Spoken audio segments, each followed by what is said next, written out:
Lord, on last date of hearing, notices of IA was issued by this honorable court. Still, I am appearing for respond number 1, Madam. I am appearing for respond number आ 1. गया बोलिए I am ready for all. Lord, the present petition is filed against the order annexure P4 at page number 37, whereby the revision of the petitioner has been dismissed on the ground of delay, my lord. The delay was of 49 days as according to the learned revisional court in para 12 of the order, my lord.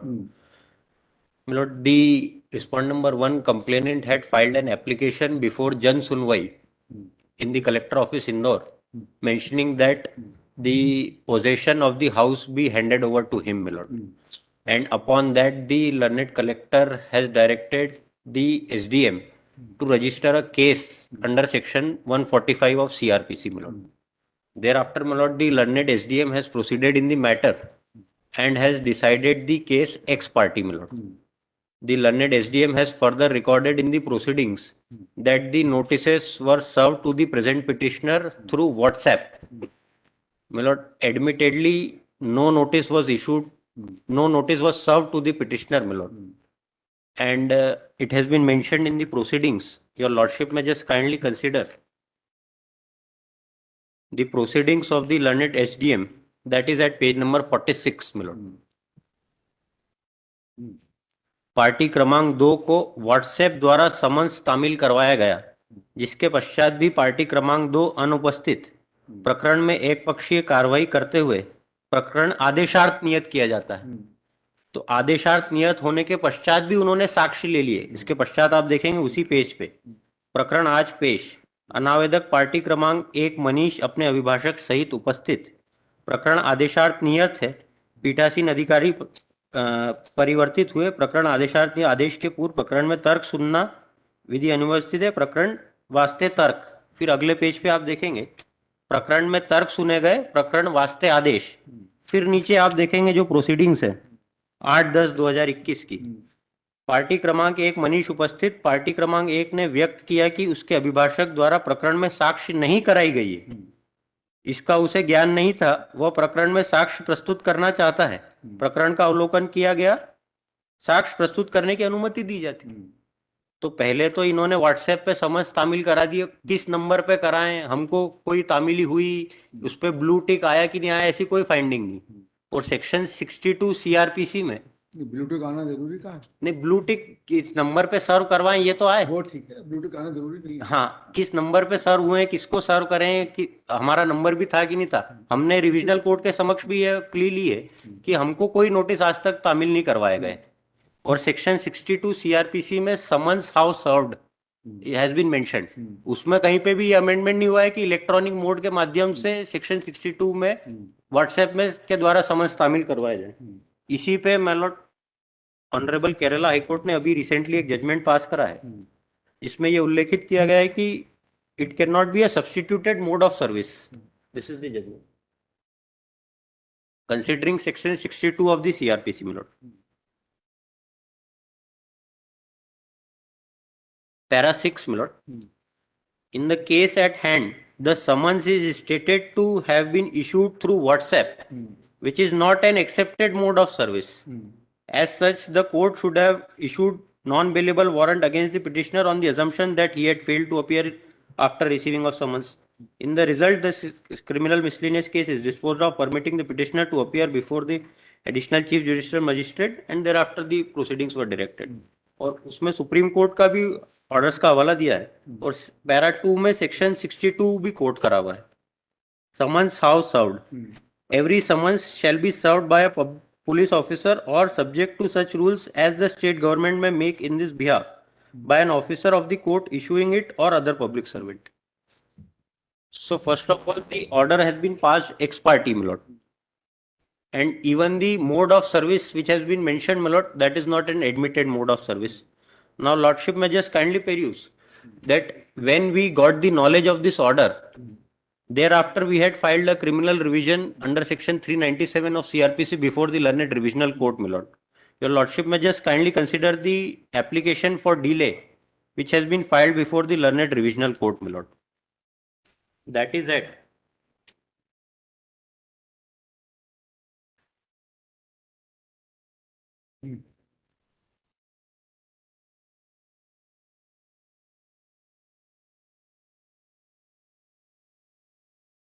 Page number 27, my lord. आवेदन धारा 5 अवधि विलंब विधान आवेदन अधिनियम अंतर्गत para 3, my lord. यह कि अधीनस्थ न्यायालय द्वारा पारित आदेश दिनांक 11/5/22 पुनरीक्षणकर्ता को कोई सुनवाई का अवसर नहीं प्रदान किए एवं कोई नोटिस भी पुनरीक्षण को प्राप्त नहीं हुआ है, पुनरीक्षणकर्ता होना चाहिए था, ऐसी स्थिति में पुनरीक्षणकर्ता द्वारा आलोच्य आदेश एक पक्षीय पारित किया गया था, जिसकी जानकारी भी पुनरीक्षणकर्ता को पुलिस थाना द्वारा प्राप्त हुई जब उनके द्वारा पुनरीक्षणकर्ता को बार बार परेशान व पीड़ित किया गया। तत्पश्चात पुनरीक्षणकर्ता द्वारा संपूर्ण अधीनस्थ न्यायालय के प्रकरण की प्रमाणी प्राप्त करने हेतु आवेदन दिनांक 30/8/22 को लोक सेवा केंद्र कलेक्टर इंदौर में लगाया गया एवं आलोच्य आदेश दिनांक 11/5/22 को प्रमाणित प्रति 6/9/22 को प्राप्त हुई एवं तत्पश्चात पुनरीक्षणकर्ता द्वारा अपने अभिभाषक से संपर्क कर अविलंब सदर पुनरीक्षण में हुए विलंब 24 दिन सद्भाविक है एवं उपयुक्त स्थिति में क्षमा योग्य। So we have mentioned the even the delay, the proper reasons have been assigned, my lord. And my lord, the purpose of delay, my lord, it should be liberal approach or to have been applied by the revisional court, my lord. There was no inordinate delay in filing the revision, my lord. The delay was only of around 40 days, my lord.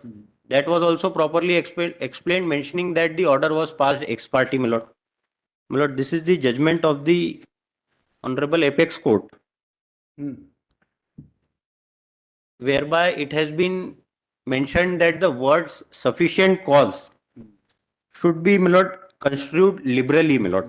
In the placitum itself, my lord, discretion of the court how to exercise guidelines stated. Words sufficient cause should be construed liberally. And my lord, in placitum B, my lord, at page number 124, object of fixing time limit not meant to destroy rights. It is founded on public policy fixing a lifespan for the legal remedy of the general welfare. And thirdly, my lord, this is the judgment passed by this honorable court, whereby it has been mentioned that in Jan Sunwai, the collector has only power to direct the subordinate officers. जन सुनवाई के माध्यम से ये disputes को settle नहीं कर सकते हैं। आप इसका देखेंगे page number last paragraph. The respondent number 5 was having the remedy to approach the civil court, not to the Jan Sunwai, in respect of execution of the sale deed. Under the Jan Sunwai, the government authorities cannot compel the petitioner to execute the sale deed in favor of the respondent. There is no law in the state of Madhya Pradesh governing the Jan Sunwai. Under Jan Sunwai, the collector has only power to direct the subordinate officers, employees, to take action in accordance with law on a complaint made by the complainants. But it is beyond their jurisdiction to settle the civil disputes between the private parties. तो इन्होंने तो dispute create करके जन सुनवाई के माध्यम से 145 का ऑर्डर में हमको मकान का कब्जा वापस दिलाए जाने के आदेश पारित कर दिए गए. So in my respectful submission, this order deserves to be, both these order deserves to be set aside. जो प्रोसीडिंग इन्होंने पढ़ के बताई है वो अधूरी पढ़ी है. Kindly see my Lord proceeding page 47, page 46 से शुरू हो रही है. ये 1/3/2021 की माने प्रकरण पेश पार्टी क्रमांक 1 उपस्थित, पार्टी क्रमांक 2 अनुपस्थित. प्रकरण में पार्टी क्रमांक 2 द्वारा समन्स लेने से मना किया गया. और इसके पहले की जो प्रोसीडिंग मालूम कई बार समन्स इश्यू किए गए, लेने से मना किया गया. पार्टी क्रमांक 2 को व्हाट्सएप द्वारा समन्स तामील करा गया. व्हाट्सएप पर तामील कराने से पहले कई बार नोटिस इनको भेजे गए तो उन्होंने लेने से मना कर दिया. अब जब बार बार नोटिस देने से मना करेंगे तो एक्सपार्टी होगा. और जहां तक कह रहे हैं कि आदेशार्थ है तो आदेशार्थ सिविल केस में लागू होता है कि आदेशार्थ फॉर्मल ऑर्डर के लिए. ये क्रिमिनल प्रोसीडिंग है 145 की. इसमें सिविल जैसा वो नहीं होता कि आदेशार्थ है तो पीठासीन अधिकारी छुट्टी पे है तो एक बार तारीख फिर लगेगी. इस टाइप से नहीं है. और सेकेंडली मालूम ये जो लिबरल व्यू वाली बात लर्नेड रिविजनल कोर्ट ने मालूम para number 12 H page 39 kindly सी मालूम उन्होंने कंसीडर किया है.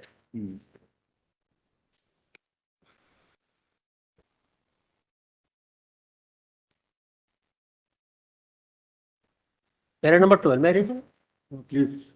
यद्यपि विलंब को क्षमा करने के उद्देश्य से उदार दृष्टिकोण अपनाया जाना और यथासंभव प्रकरण को गुण दोषों पर निराकृत करना चाहिए, लेकिन पुनरीक्षणकर्ता को कम से कम विलंब का सद्भाविक कारण अवश्य बताना चाहिए।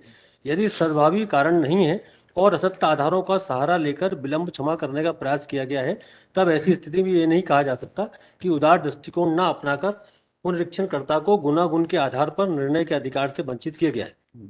अन्यथा परिसीमा अधिनियम का कोई औचित्य ही नहीं रह जाएगा। इस हस्तगत प्रकरण में पुनरीक्षणकर्ता ने विलंब का स्पष्ट और सद्भावी कारण दर्शित नहीं किया है। उसे विचारण न्यायालय द्वारा सूचना पत्र जारी नहीं करने और सुनवाई का अवसर नहीं देने का आधार लेकर अपने दायित्व से बचने का प्रयास किया गया। पुनरीक्षणकर्ता द्वारा प्रस्तुत उक्त आधार बाद में गढ़ा होना प्रतीत होता है। वस्तुतः पुनरीक्षणकर्ता ये पुनरीक्षण याचिका प्रस्तुत करने में पूर्णतः विवक्षावान रही है। आक्षेपित आदेश दिनांक 11/5/2022 को पारित किया गया। पुनरीक्षणकर्ता को दिनांक 11/8/2022 तक पुनरीक्षण याचिका प्रस्तुत न कर देना चाहिए थी। पुनरीक्षणकर्ता ने ये पुनरीक्षण याचिका दिनांक 30/9/2022 को अर्थात 49 दिवस विलंब से प्रस्तुत की है और उस विलंब का कोई सद्भाविक और स्पष्ट कारण क्षमा योग्य नहीं है। मतलब पेज नंबर इसी ऑर्डर में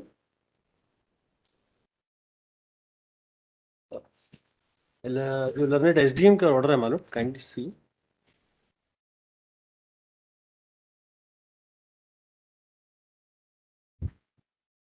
पेज नंबर 11।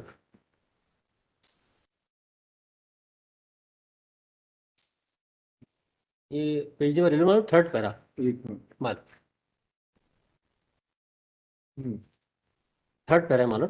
पार्टी क्रमांक 1 द्वारा प्रस्तुत आवेदन पर विचार करते हुए अनावेदक आरोपियों के विरुद्ध प्रकरण पंजीबद्ध किया जाकर प्रकरण में भारतीय दंड संहिता 1973 की धारा 145 उपधारा 1 के तहत प्रारंभिक आदेश जारी किया गया एवं नियमानुसार पार्टी क्रमांक 2 को अपना पक्ष रखने हेतु सूचना पत्र जारी किए गए। वाद पार्टी क्रमांक 2 इस न्यायालय के प्रचलित प्रकरण में समस्त पेशियों पर अनुपस्थित रहा। प्रकरण में पार्टी क्रमांक 2 का पक्ष रखने का अवसर समाप्त किया गया। पार्टी क्रमांक 1 अधिवक्ता द्वारा तर्क श्रवण कराया गया और न्यायालय के समक्ष साक्ष्य प्रस्तुत करने का निवेदन किया गया। लोग कई बार नोटिस जारी किए गए, ये कहते हैं कि नोटिस सर्व नहीं हुआ, तो ये बताते हैं कि गलत एड्रेस पर नोटिस इनको भेजा गया। तो नोटिस की कोई सर्टिफाइड कॉपी पेश करते हैं जो समन्स निकला था, वो कुछ भी नहीं ना। और जबकि रिकॉर्ड में सब है कि इनको नोटिस इश्यू किए गए हैं और लेने से मना किया गया। इसके बाद मालूम एक्सपर्ट किए गए। और जहाँ तक मेरिट पे है मालूम, ये इस केस में ये प्रॉपर्टी जिसका डिस्प्यूट है वो मैंने परचेज की है by way of sale deed और उस पर इन लोगों ने पोजीशन कर लिया। मैंने 448 आईपीसी का प्रकरण में इनके खिलाफ दर्ज है, एफआईआर रजिस्टर्ड है और मेरा जो केस है, मतलब जो हाउस है मेरा परचेज किया हुआ, और ये लोग वहां पर इस तरह के काम करते हैं मकान पर कब्जे करने का। तो मैंने वो 145 में कार्रवाई वो लर्नेड एसडीएम ने जो ऑर्डर किया है उसमें मानो काइंडली पेज नंबर 13 पर है, last para.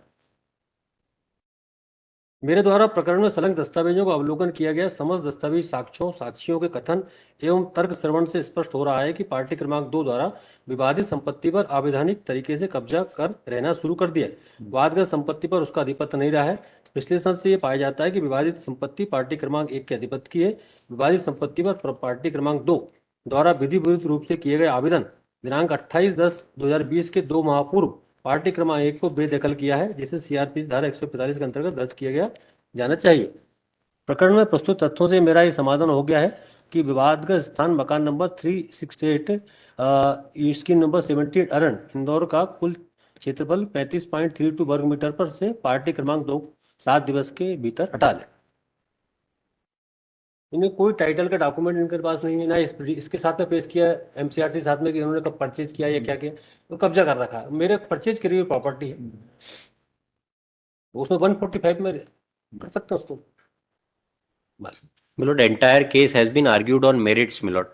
The order has been passed by the learned SDM ex parte without considering the averments by the petitioner, my lord. और अगर ये बोल रहे हैं कब्जा हमारा है तो 145 सीआरपीसी में तो 2 माह पूर्व का ही कब्जा देखना पड़ता है, तो उसमें तो हमारा कब्जा एडमिटेड पोजीशन अगर इनके आर्गुमेंट्स एक्सेप्ट करें तो this order could not have been passed. Secondly my lord, the lord may just kindly consider at page number 43, my lord, the proceedings of the learned SDM, the initiation of this proceedings, my lord. 11/1/2021 आवेदक से जन सुनवाई के माध्यम से प्राप्त आवेदन पर धारा 145 का केस दर्ज किया गया। Milord I have cited this judgement, जन सुनवाई के माध्यम से 145 का केस दर्ज करके कार्रवाई नहीं की जा सकती है। इसमें पुलिस का इस्तगासा 145 में पूरी प्रोसीडिंग्स मेंशन्ड है कि किस प्रकार से प्रोसीडिंग्स की जाएगी। So this order could not have been pass. Second, thereafter milord में just kindly consider page number 33 milord. This is the notice issued by the police authorities milord 14/10/2022। अब ये पुलिस से बेदखल हमको करवाना चाह रहे हैं इस ऑर्डर के तारतम्य में। So considering this fact milord, on 3/11/2022 this honorable court had granted the interim order restraining the respondents to take coercive action against the petitioner milord. Since the order has been passed ex parte and the learned revisional court has also not condoned the delay of around 40 days, which was admittedly milord not in knowledge of the petitioner and duly explained milord. There was no lethargy on part of the petitioner milord. That is my submission. मरोड़ ये proceeding आदि पढ़ते हैं, ये page number 44 पर जो ये है, इसमें नहीं, ये तो रिबटल करेंगे तो एंडलेस प्रोसेस हो जाएगी गलत milord. फैक्ट, इसमें पुलिस से जांच प्रतिवेदन मंगवाया Grateful, गया milord. की बात है।